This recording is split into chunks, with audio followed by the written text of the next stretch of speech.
Okay, so are we good then?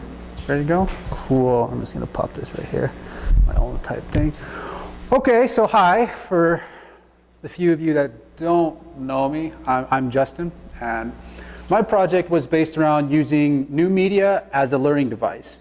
And the reason for this actually kind of stems back to my childhood. Because how many of you, like, when you were growing up, were told by your parents that, you watch too much TV. Video games are a waste of time, and that you need to spend more time reading books and being more productive, and that all this stuff is a waste of time.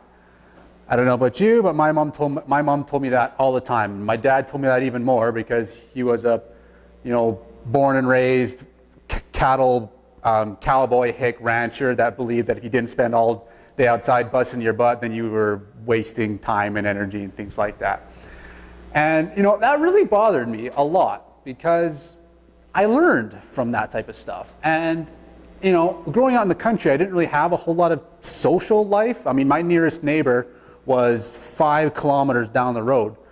And so meeting up together was kind of hard, especially when they, 3 or 4 years younger than me. So I spent a lot of time playing games and watching TV and doing that type of stuff.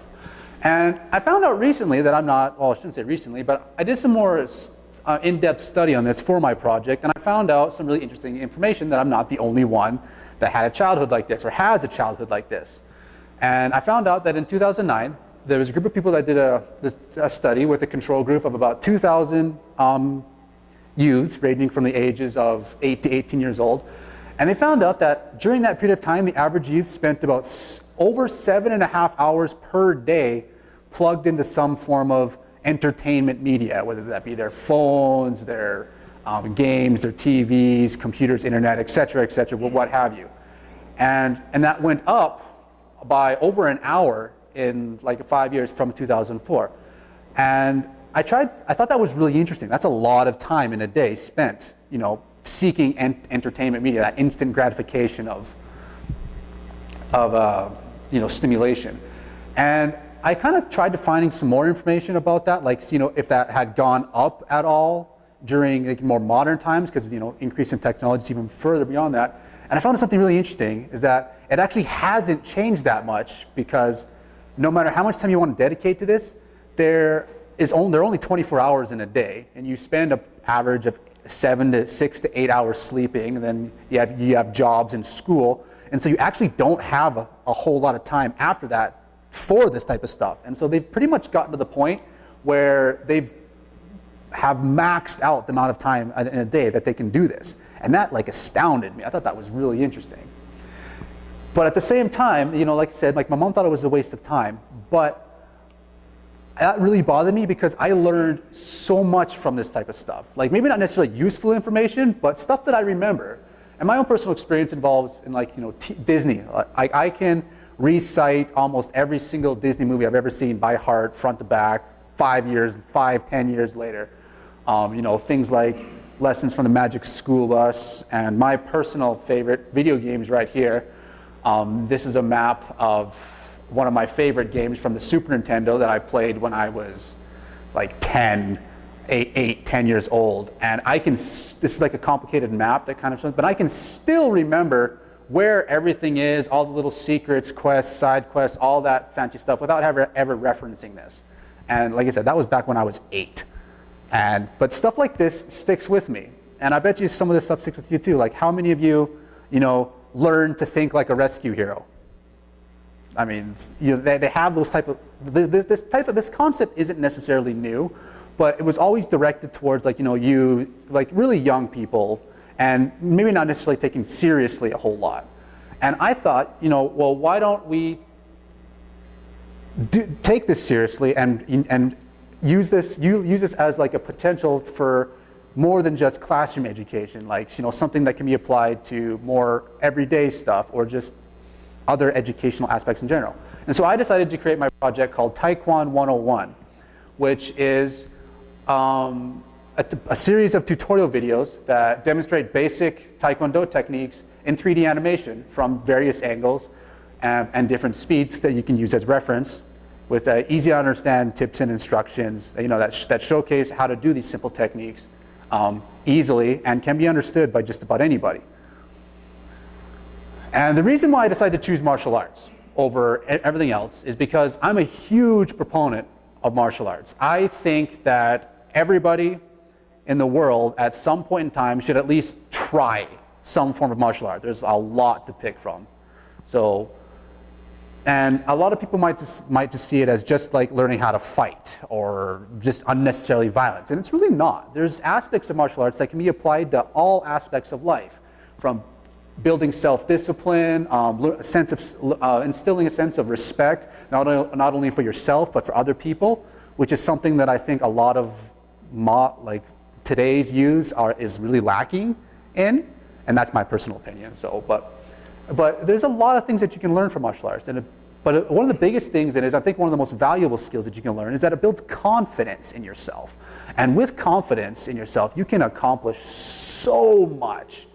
But it's hard to get sometimes, and so I really think that learning, at least trying this, can be beneficial to everybody. And so that's kind of why I decided to tie the two together, because martial arts it's expensive. Like some people have a hard time accessing this type of stuff. Like me myself, when I was a kid growing out in the country, I couldn't take martial arts lessons because if I did, my mom would have had to drive me 45 minutes every day to get there. And being a young mother at that time, I'm the oldest, so I'm the first. She didn't want to do that. Now, if it was my little brother, she would do that in a heartbeat, but she's mellowed out, so that's kind of not fair. But if I had access to something like this when I was a kid, I would have loved it, and I think it would have helped me out a lot.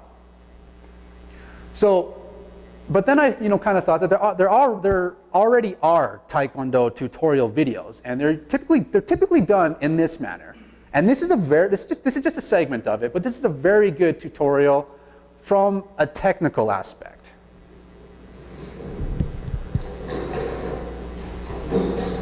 By the way, very jealous of this guy's ability. He's very flexible.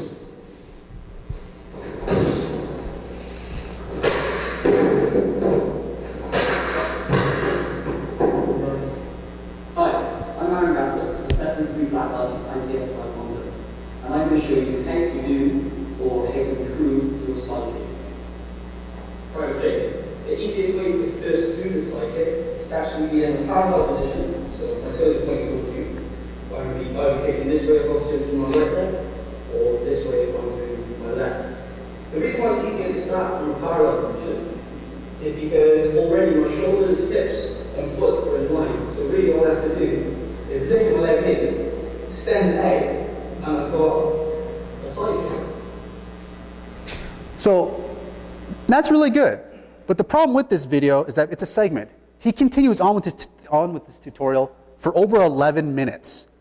And I can appreciate it because I've taken martial arts and I can understand this guy's technical aspect. He's trying to break it down, cover every aspect possible, wrongs, rights, stance, yada yada yada, things like that. And that's good. Like there's nothing wrong with that.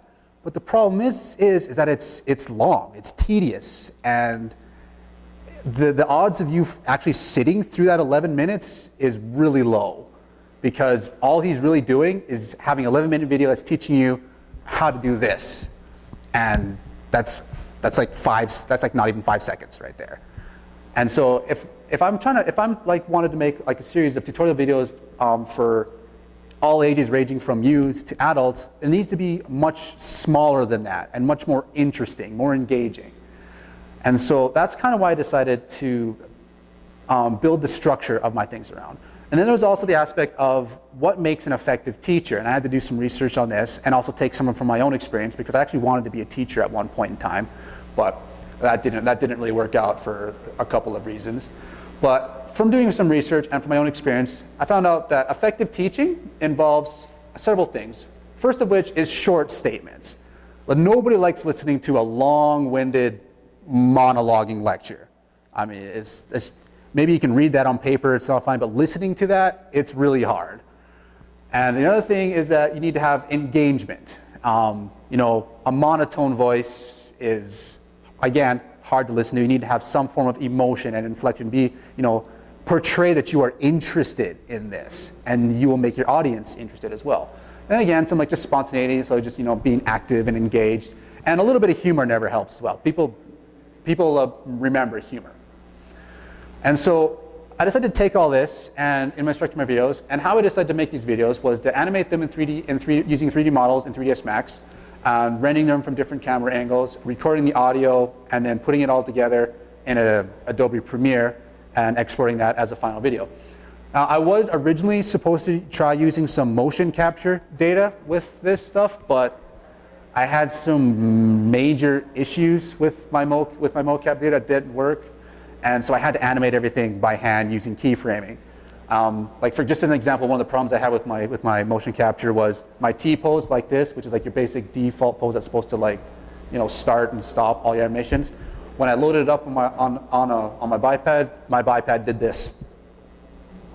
That's not a T pose, and that style transferred over to every motion and movement, and so it was just awful. No amount of correcting I did could fix it. So I had to do it by hand. And this is kind of what I ended up coming up with. So let's hope this works. There we go. It's also the kick that Chuck Norris made famous.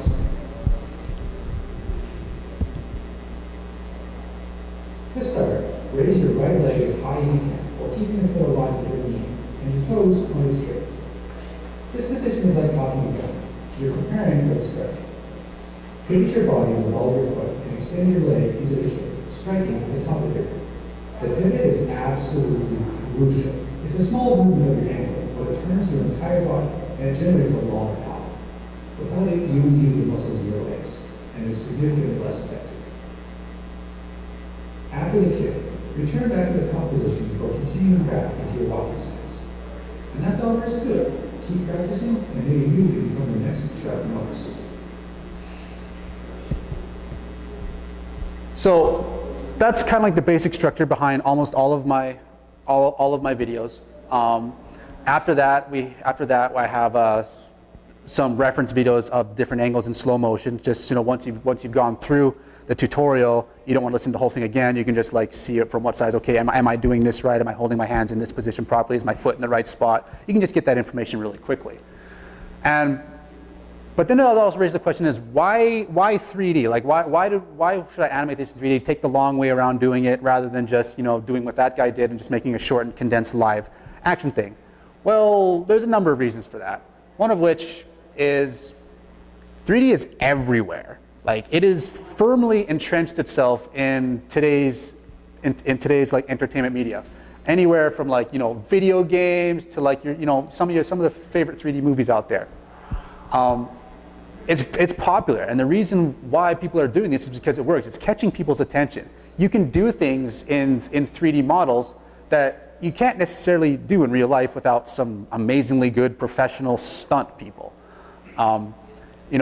Another problem I have with some of the motion capture is that I myself couldn't perform some of the techniques as well as I would have liked to, mostly due to my own inactivity and rustiness from not practicing.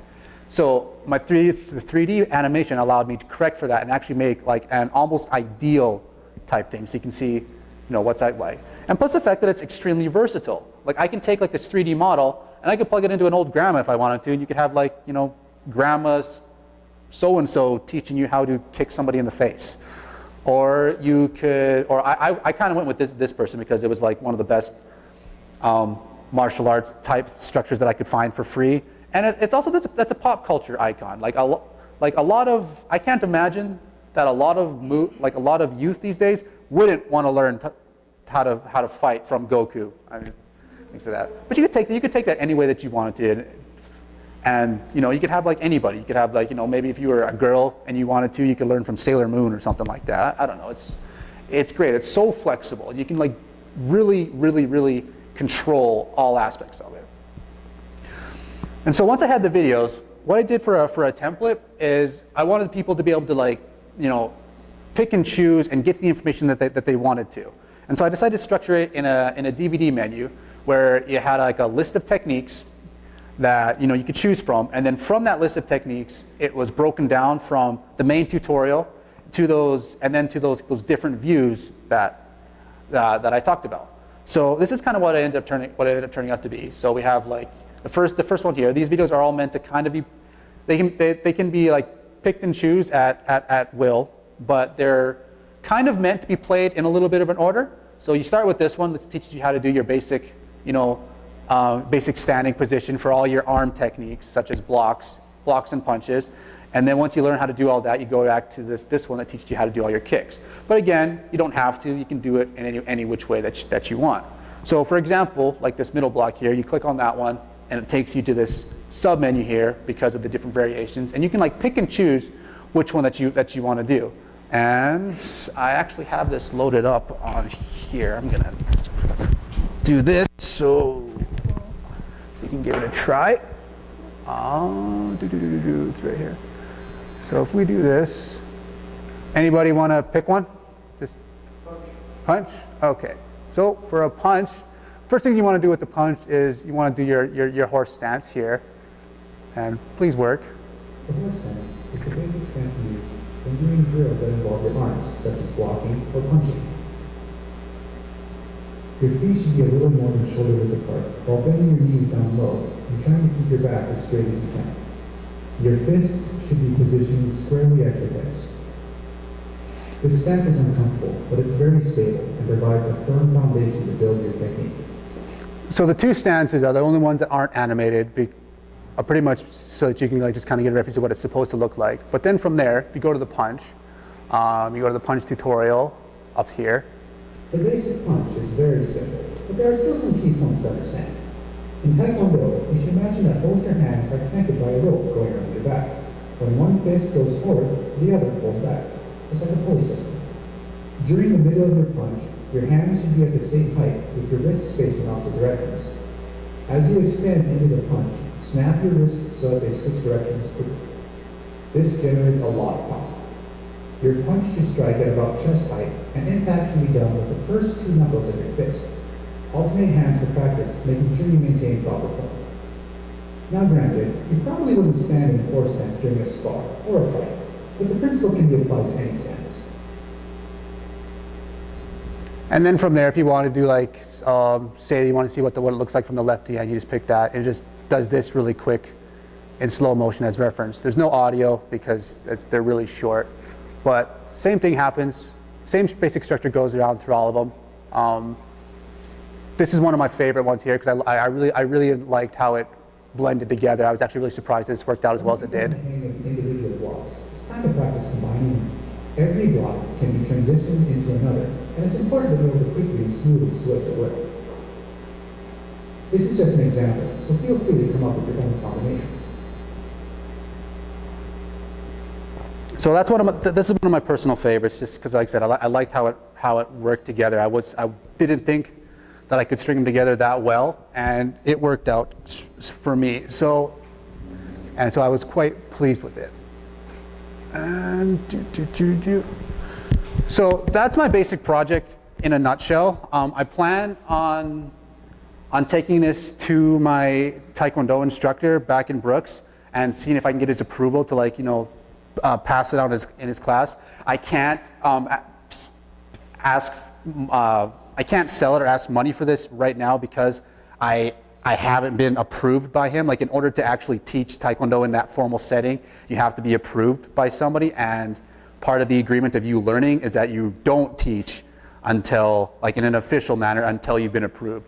So I'm going to take this to him and see what he thinks of it, and if he likes it, then I can make a bunch of copies and do like a test with some of the younger to older students in the gym, and just see if my formula, what I've done here, actually works. And I'm really excited to see how that goes. So, any questions? Shoot. I keep forgetting to ask you on the presentation. At the beginning, you mentioned Generation M squared. Is that what you call the new generation now? I don't know. Like, I read through the article. I'm not actually sure why they. That's odd. Yeah, I'm not sure why they came up with that title, but they did. And it's actually a really interesting article if you read it. It's kind of surprising. And you can find it really easy. All you have to do is literally just type that in, the Generation M squared, and it'll pop up one of your first things. Yeah, back there. You also couldn't sell it because of mildew.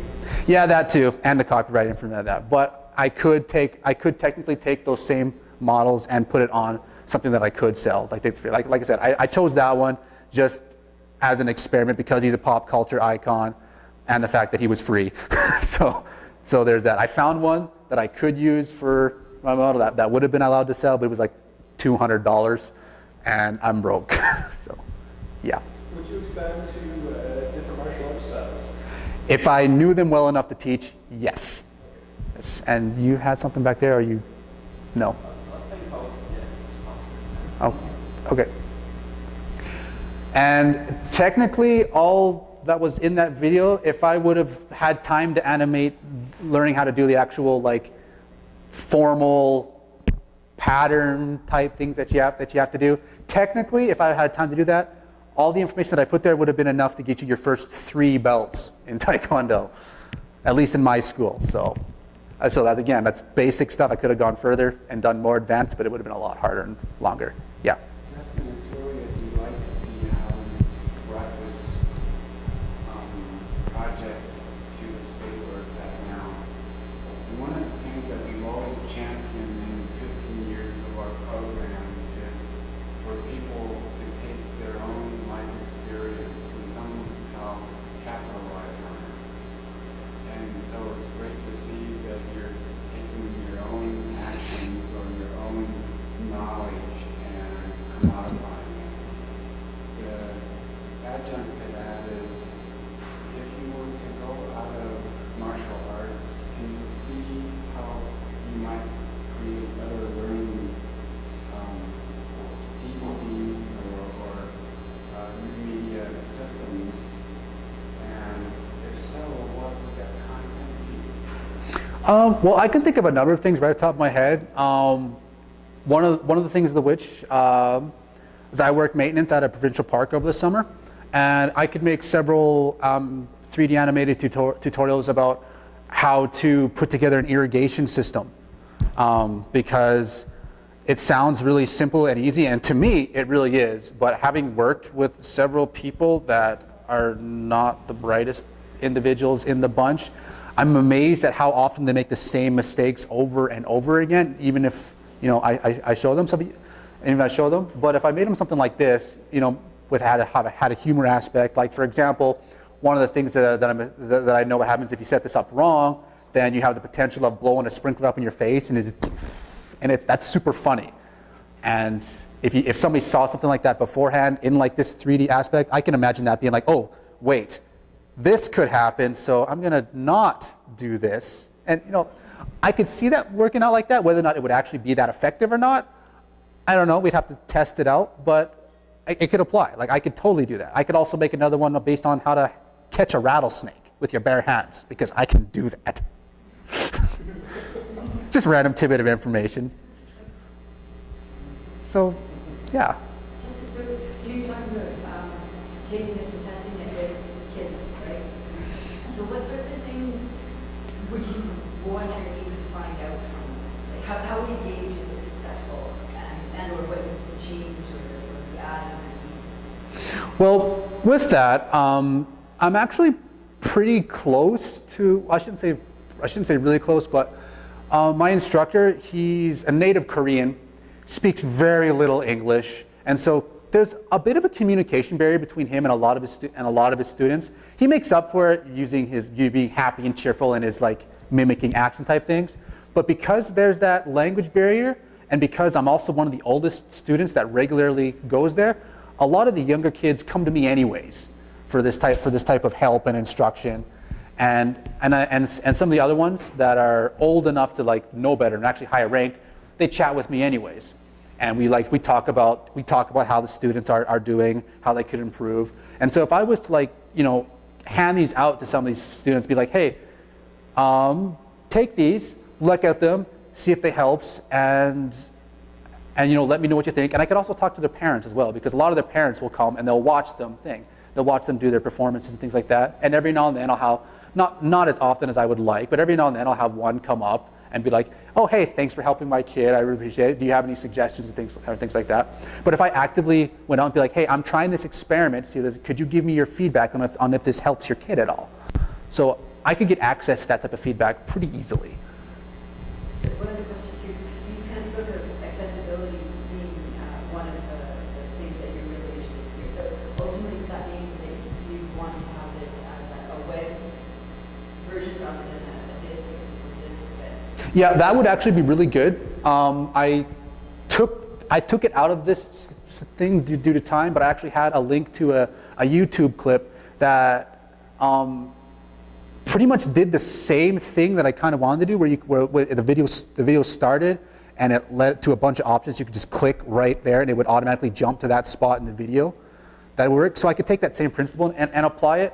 But like I said, I took it out due to time constraints, and it would also require a little bit of modification. But I could do that, and if it did turn out to be successful, then yeah, putting it online wouldn't be hard. Let's give Justin.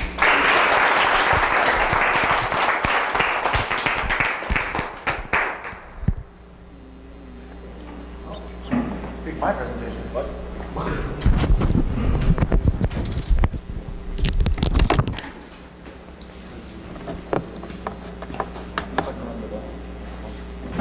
Oh, yeah.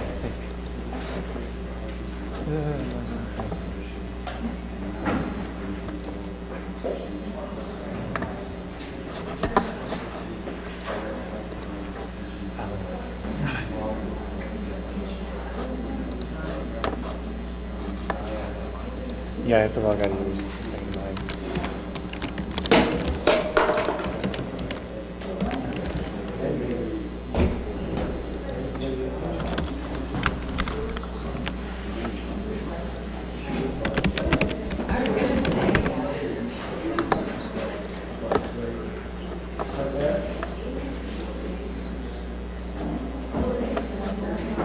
Before you start playing, no, it's just there.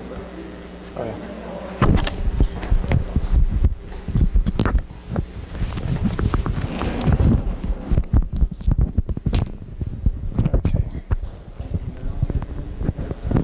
Is that good?